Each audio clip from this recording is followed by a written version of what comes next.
So basically, obviously this is a much more expanded game on Darksiders 1, to going to Darksiders 2, vaster environments. And from an art point of view, yes, this is a greater challenge. We do have far more loot, far more customization. If we both played Darksiders 1, we'd probably end up with War looking roughly similar. But if we both play Darksiders 2, by the end of it, we'll have relatively different looking characters. So yeah, there's a massive amount of work having to be done to build all that loot, and there's a lot of it.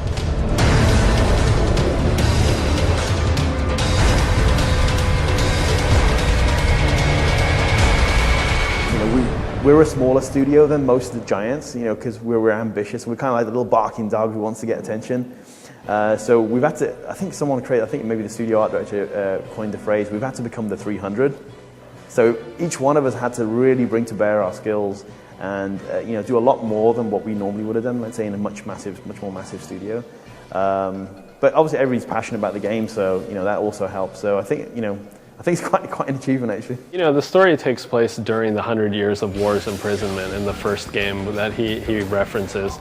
And so it's really, you know, since it's happening at the same time, you get to see a lot of what was going on behind the scenes, and Death's adventures take him outside of Earth for the most part. So you get to see all new worlds and things like that. And you know, Death's humor he doesn't crack jokes, but it's just funny how little respect he has for the law and for the other, like, really important.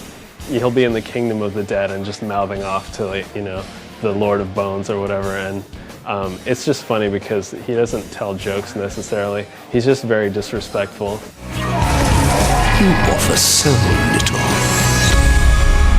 I have an offer in mind. Death has his own mount called Despair, and Death and Despair. And unlike the first game, you don't have to. You start the game with your steed this time out, and the overland travel is a lot more integrated into the game. There are a lot of side quests that have you traveling back and forth, and so I think the world was more carefully designed around having horse, whereas in the first game you got ruined pretty late in the game, and it was just something you worked toward. It's a big deal for us because we were able to do a lot of stuff we wanted to do on the first game. This is probably truer to the first game we really want to do, you know, incorporating loot and a lot more exploration, probably more traversal and you know, agility into the character. But it makes sense anyway because, you know, for us, Death is the agile character, War was the stoic kind of, you know, battering ram of a character.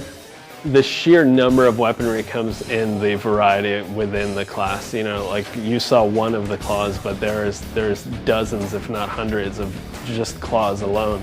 And you know, they look different and they function differently. And you know, there's different hammers, clubs, maces. There's, you know, it really is into the hundreds at this point, and we're still making variations right now. So you know, we'll see. I think you're going to find that this is a really rich, in-depth environment, great gameplay experience. We've expanded on Darksiders 1. I think there's going to be a lot of good stuff for friends to share as well. I think, you know, we're trying to create kind of elements which are tombs where you can leave loot and equipment for your friends. It's a much more in-depth experience, a lot of customization. It's a pretty big world to explore, and hopefully it's a really, really epic-looking environment. Is he the end of man, or the beginning?